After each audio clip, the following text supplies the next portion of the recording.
فيه القرآن آمنت بالله صدق الله مولانا العظيم وبلغنا رسوله النبي الأمين المختار الكريم ونحن على ذلك لمن الشاهدين والشاكرين والحمد لله رب العالمين۔ آئیے سب سے پہلے ہمارا مل کر اپنے اور ساری کائنات کے مرکز حقیقت مصطفیٰ جان رحمت شمع نظم ہدایت نوشِ نظم جنت ہمارے آقا جناب پاک احمد مشتبہ محمد مصطفیٰ روحی فدا صلی اللہ علیہ وسلم کی بارگاہ میں اپنی غلامی کا ثبوت دیتے ہوئے پاواز بلند و پاک کا عطیانی چھاڑ کریں اور پڑھیں اللہم صلی سیدنا محمد وعلی آل سیدنا ونبینا وحبیبنا محمد وعلی وسلم صلاۃ و سلام علیک یا رسول اللہ یا حبیب اللہ صلی اللہ تعالی علیہ وسلم۔ گرامی قدر حضرات،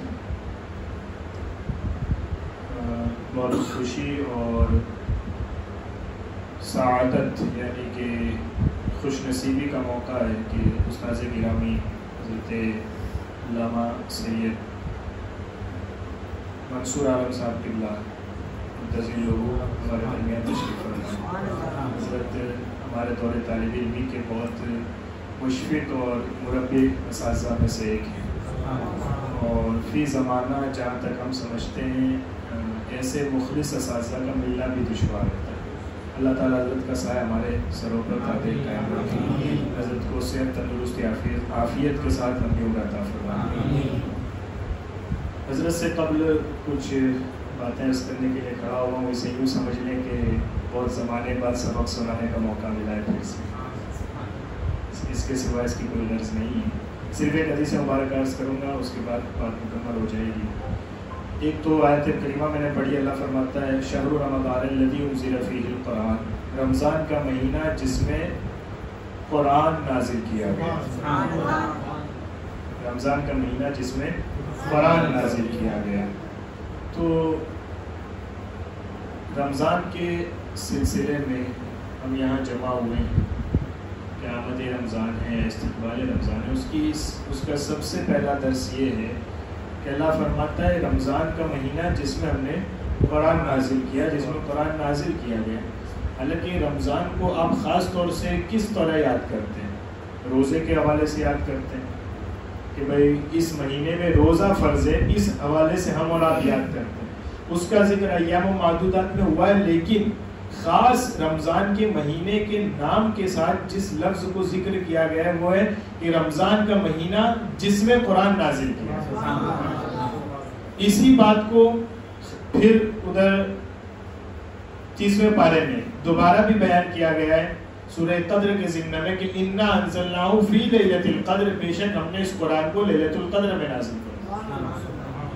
یعنی رمضان کے ساتھ قرآن کا تعلق بتایا جا رہا ہے کہ جیسے اس مہینے میں روزے رکھ کر تم اپنے جسم کو پاک کرو گے، جسم کی بیماریوں سے تمہیں شفا مل جائے گی، جسم کی بہت ساری آلائشیں دور ہو جائیں گی، ایسے ہی اس مہینے میں قرآن سن کر، قرآن پڑھ کر اور قرآن سمجھ کر تمہارے دماغ کی بہت ساری فکری کمزوریاں دور ہو جائیں گی اور دماغ اس طرح روشن ہو جائے گا کہ پھر زندگی بھر اللہ کی عبادت میں تمہارا دل لگنے لگے گا۔ یعنی اسی لیے تو آپ کو تراویح میں قرآن سنایا جاتا ہے نا، کہ اس کا تعلق ہے رمضان کے ساتھ، کہ اس میں جتنا آپ تلاوت کریں گے، جتنا آپ سنیں گے، جتنا آپ سمجھیں گے، اتنی ہی زیادہ اس کی برکتیں آپ کو نصیب ہوں۔ اور یہ ایک موقع بھی ہوتا ہے خاص طور پہ کہ سال بھر انسان نہ بھی پڑھ پاتا ہو، حالانکہ کوشش یہ ہونی چاہیے کہ انسان قرآن پڑھنا سیکھے، ہے نا؟ اور اسی لیے یہ سب اہتمام بھی کیا جاتا ہے کہ ہم سیکھیں، ہمارے بچے سیکھیں، مدرسے کھولے جاتے ہیں، اسی طرح ہمارے سینٹر کر کے ہم ہیں، تو یہ سب اسی لیے ہے کہ قرآن بچے سیکھیں، پڑھیں۔ تو پورے سال اگر اس توجہ سے آدمی نہیں بھی پڑھ پاتا ہے تو کوشش کرے کہ رمضان کے اندر خاص طور سے قرآن کو وقت نکال کر تلاوت بھی کرے اور ساتھ میں کچھ نہ کچھ سمجھنے کی کوشش کرے،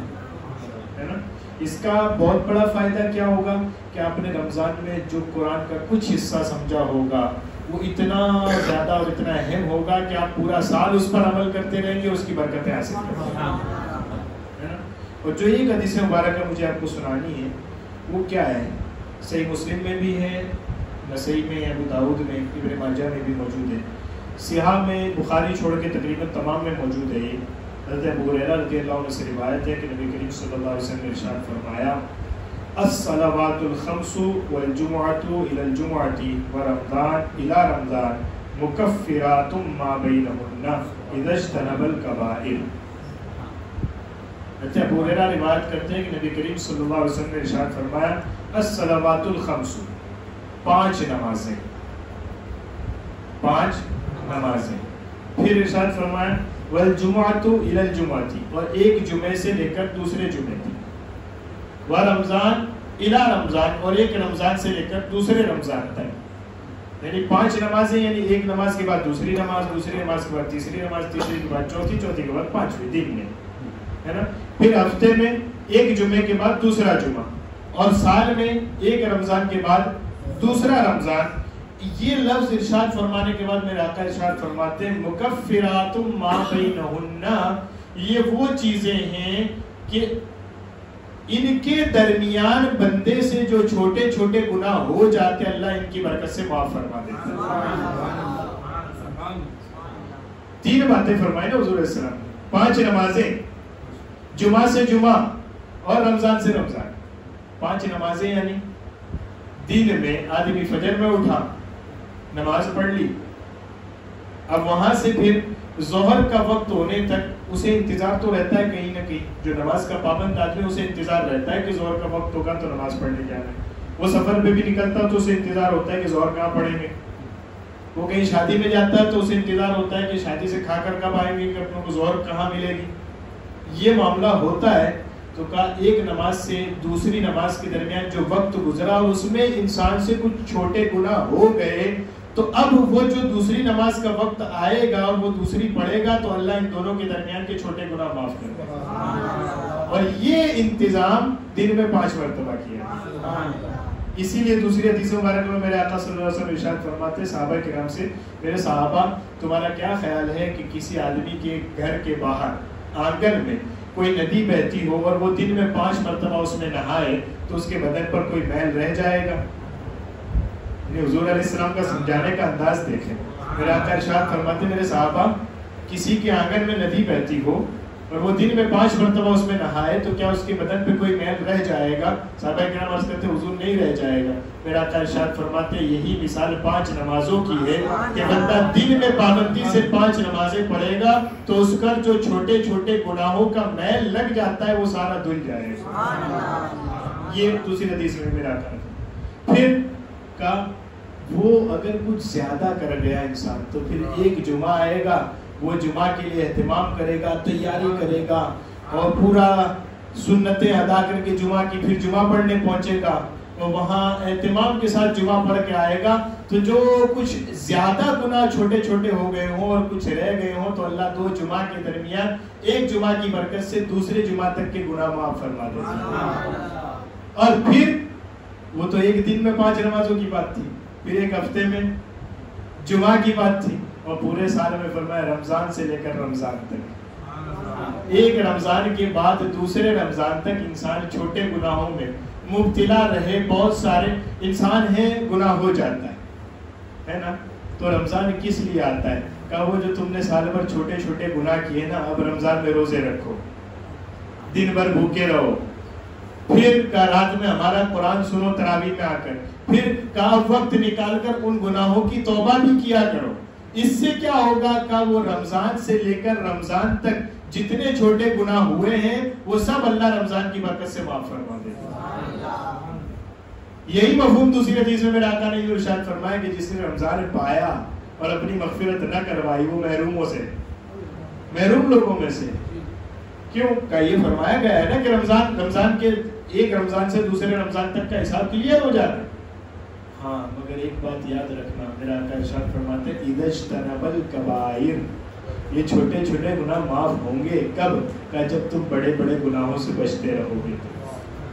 یہ نہیں کہ صاحب ہم روزہ بھی رکھ رہے ہیں اور کسی کا مال بھی دبا لے رہے ہیں،